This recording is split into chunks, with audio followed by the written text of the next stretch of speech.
Husband থাকা মানে টাকা দেওয়ার সবকিছু না। হাজবেন্ড টাকা দেয় ঠিক আছে, কিন্তু কষ্ট এই মেয়েরা সবকিছু নিয়ে। আব্বু আসছে এটাই খুশি না, আব্বু আসছে এটাই ভালো। আলহামদুলিল্লাহ অনেক ভালো। রোজার মাস, তারপরও গাড়িতে আমরা ইফতারি করছি, আসছি প্রায় 3 ঘন্টা যাবত অপেক্ষা করতেছি। হাজবেন্ড 7 বছর পর আসবে, এটা আনন্দটা অন্যরকম। এটা বইলা বোঝানো যাইব না, এত আনন্দে আছি, এত খুশি আছি। কারণ 7 বছর পর হাজবেন্ড, 3 মাস কম অবশ্য, আমরা অনেক আনন্দে আছি। অনেক একটা নিয়ে আসছি। হ্যাঁ, মানে আমরা আসছি, যাইছিলাম যে আমরা শাশুড়ি সবাইকে নিয়ে আসবো। তা আমার শাশুড়ি অনেক অসুস্থ, এই জন্য আসতে পারিনি। আমরা ফ্যামিলি আসছি ইনশাল্লাহ। এখন আমার শাশুড়ি বাসায় যে আগে আমার হাজবেন্ডের দেখা করাবো, পরে আমাদের বাসায় না। কারণ একটা না 7 বছর থাকছে, এই বাবুটা 5 মাস 15 দিন ছিল বয়স। এই পর্যন্ত প্রথম বাবু আর আব্বুরে দেখলো। আর আমি আমার 2 সন্তান 3 সন্তান নিয়ে মানে অনেক, হাজবেন্ড থাকা মানে টাকা দেওয়ার সবকিছু না। হাজবেন্ড টাকা দেয় ঠিক আছে, কিন্তু কষ্ট এই মেয়েরা সবকিছু নিয়ে। তাই ভাই যাই হোক, দোয়া করেন আমাদের জন্য। বছর পর আব্বুকে দেখলাম। 7 বছর পর? তোমার বয়স কত? 7 দেখি নাই। দেখোই নাই? এই প্রথমবারের মতো? প্রথমবারের মতো বাবাকে দেখে কেমন লাগছে? অনেক ভালো। আব্দুল নাই, কোনো আবদার নাই? আব্বু আসছে এটাই খুশি, আব্বু আসছে এটাই ভালো। এখন কি চাও? এখন কিছুই চাই না, আব্বুকে চাই। আব্বুকে চাও? আব্বু তোমার কাছে সারা জীবন থাকবে, এটাই চাও? আর বিদেশ যেতে দিবা না? না দিবাই না? না।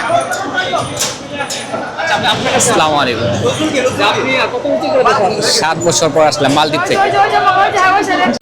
দেশে পরিস্থিতি বড় কথা না, মানে ফ্যামিলি আনন্দ হলো সবচেয়ে বড় জিনিস। দেশে পরিস্থিতি উঠাল পাতান হবে, এটাই স্বাভাবিক। তো আলহামদুলিল্লাহ আপনাদের দোয়ায় 7 বছর মালদ্বীপে থেকে আসছি। আলহামদুলিল্লাহ মালদ্বীপে অনেক ভালো ছিলাম, খারাপ না, কিন্তু আমি অবৈধভাবে ছিলাম। আমি যে কোম্পানিতে গেছিলাম 6 মাস কাজের পরে আমার বেতন ঠিকালে দেয়নি, যে কারণে আমার আউটসাইড যেতে হয়েছে। কারণ মালদ্বীপে যেতে 4 লাখ 5 লাখ টাকা লাগে। আমি যখন গেছি তখন লোন করে গেছি, কারণ আমার লোন শোধ করা হলো বেশি জরুরি, যে কারণে আমার অবৈধভাবে থাকতে হয়েছে। এই 7টা বছর পর আমার কাগজ হয়নি, আমি মানে একবারই চলে আসছি। পরবর্তীতে মালদ্বীপে যেতে পারবো না, কারণ কি 7 বছর পর আমি অবৈধ ছিলাম, তো তারা সিল মেরে দিছে। হ্যাঁ, যদি দেশের পরিস্থিতি ভালো হয় তাহলে দেশে থাকবো, আর দেশের পরিস্থিতি খারাপ হয় তো আমার অবশ্যই বিদেশে চিন্তা ভাবনা করতে হবে, কারণ ফ্যামিলির জন্য। আমার এই বাচ্চাটারে আমি 6 মাসের বাচ্চা রেখে গেছি। 2019 সালে জুন মাসে বাচ্চাটা আমি রেখে গেছি, আর এই যে এখন আসলাম। আলহামদুলিল্লাহ অনেক ভালো লাগতেছে। আলহামদুলিল্লাহ আল্লাহ সুস্থভাবে পৌঁছায় দিছে, এটা আল্লাহ কাছে লাখো শুকরিয়া। এর চেয়ে পাওনা কিছু নেই।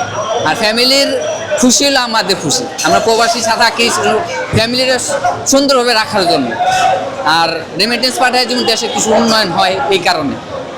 আলহামদুলিল্লাহ মালদ্বীপে ছিলাম, মালদ্বীপের লোক ভালো ছিল, যাদের সাথে কাজ করছি।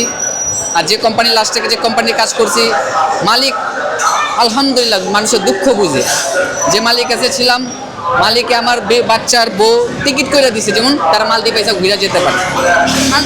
আলহামদুলিল্লাহ আমার মালিক অনেক ভালো ছিল, মানে লাস্টে যে মালিক ছিল। আর ফার্স্ট মালিকটা সুবিধা ছিল না, জায়গা আমার অবৈধভাবে থাকতে হয়েছে। আর এই মালিক আপ্রাণ চেষ্টা করছে আমার বৈধ করার লেগা। তারপর বলছে তুমি যাও দেশে, আমি এবার তোমারে আনার প্ল্যান করবো। আমি আসার পর আমার পাসপোর্টের ছবি আবার নিছে, নিয়ে বলছে যে সেলিম তুমি যাও, তুমি টেনশন করো না, তুমি ফ্যামিলির 2-3 মাস সময় দাও, আমি তোমার জন্য আবার ব্যবস্থা করবো। তো যাই হোক ভাই, কথা বলে আমার ভালো লাগছে। আমাদের জন্য দোয়া করেন, যেমন ফ্যামিলি সুন্দরভাবে থাকতে পারি, এটা হলো সবচেয়ে বড় জিনিস। ধন্যবাদ। আমরা